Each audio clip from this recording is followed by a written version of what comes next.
What are you doing? What is it? I look real. You look real stupid.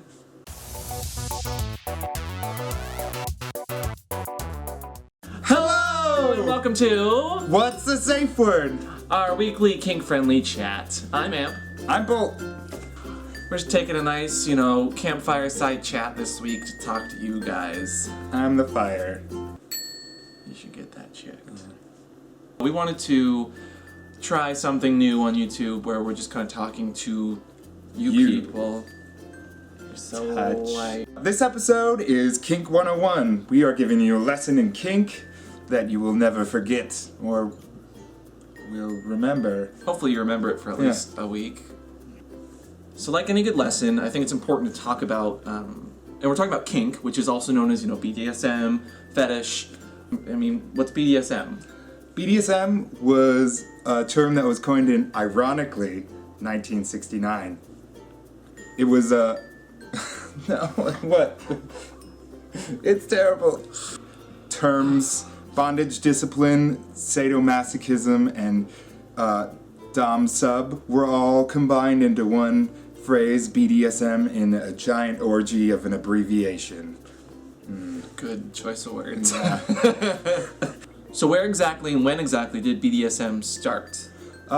Probably roughly 5,000 years ago, somewhere in like ancient Mesopotamia, Sumerian culture, where tablets recorded great conversations and fetishism of gods like Inara, the goddess of fertility and love and sex. She was great. But then fast forward in history and you get a bit more artsy with how they're showing kink and BDSM and all of this relationship. 4th century, the Kama Sutra was published, quote, written. Some of us say written, but written works. And it was a book that really illustrated the joys of love and virtue and biting and slapping and body modification in a consensual manner. I don't feel this is consensual right now. But I'm oddly aroused. So the B in BDSM comes from bondage, or restraining someone with rope, leather, latex, really anything you want. The most common form, though, is rope bondage, which comes back from the 16th century, if I'm not mistaken. Yes, Edo period Japan. Yeah, where shibari was very popular. Hotojitsu was kind of one of the first forms of bondage in which samurai of that period used rope in order to restrain, villainous people, to cut off circulation and almost humiliate them in the same way. It was very artistic and still continues to be that way, although it's less about restraining and cutting off circulation nowadays and more about restraining, humiliating, and having fun sexually. But rope's always been around in culture since as long as we can remember. Yeah. So the S in BDSM stands for two things, sub and sadist. And sadist actually comes from the Marquis de Sade, who in 18th century France wrote a lot about how kinky he was and liked to hurt himself for pleasure. Marquis de Sade, last name Sade, kind of translates or turns into sadist. So that's where the word comes from. The more you know. We covered the B, the D, the S, and the M. Let's fast forward a little bit, but still back in history to, 1940s or so, when leather started coming around? So that's post-World War II era, where all the soldiers were coming back from war to their port cities, like San Francisco and New York. And this is where, leather culture really kind of forged itself. It came from the military and their hierarchy system with generals and soldiers and how they treated each other in a way. So the colonels and all them, they were like the masters, and the lower ranking officers were kind of like the subs. The boys. Yeah, it was very much orderly, and you were submissive to that hierarchy itself. I could see that. But how does that translate into, say, leather? It was popular in motorcycle clubs and in popular culture. Gotcha. So people like Marlon Brando were doing it in movies. The Wild Ones, or Rebel Without a Cause, I think that was kind of around the same era. They would wear the leather jackets and be all butch and manly, and that's kind of was translated into the leather motorcycle clubs and the gay scene, and this now hierarchical system, which became the leather culture. It's forged. Like that. Forge every weekend. Oh. So what is kink then nowadays? So this current culture of people, kink is all about being safe, sane, and consensual when playing in a kinky way. And being safe, very straightforward. Obviously, you're communicating, you're talking, you are letting people know what you like and you don't like. Sane is obviously not crazy.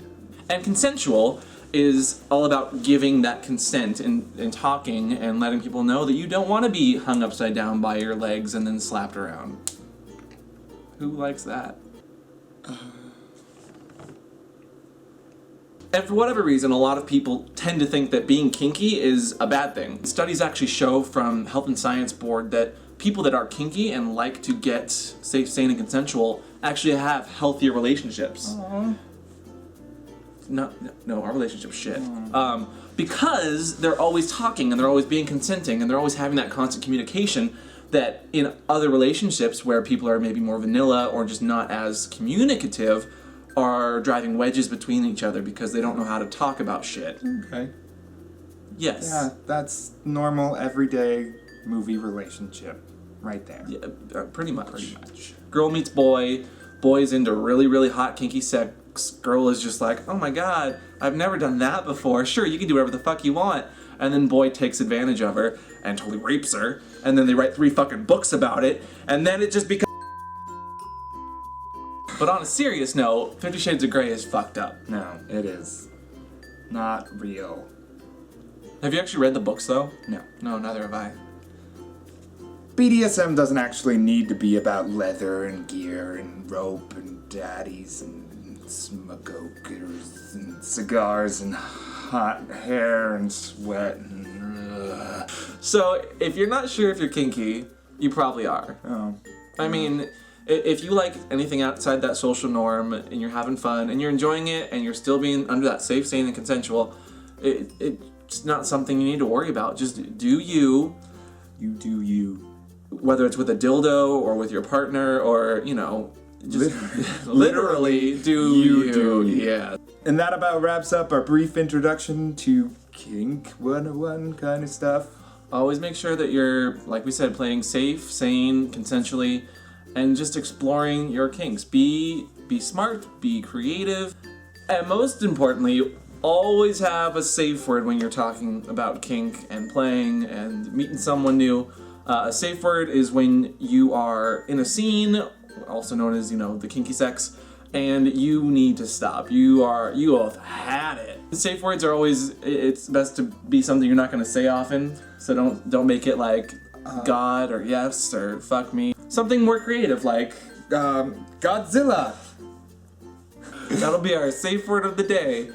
Godzilla. And that's us this week. Tune in next week for more Watts The Safeword. We'll be talking about crazier things, I'm sure. Sex. Well, duh.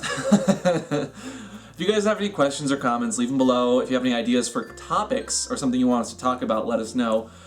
Beyond that, though, we'll see you next week on a day that we've decided to post this because we're lazy as fuck. Bye! 407 years ago, BDSM was created. Oh, do you think Abe Lincoln was into, like, wooden prosthetics or anything? Didn't he have wooden teeth? He took him out whenever, you know... Well, you don't want to give someone a sliver. Dick sliver. Oh.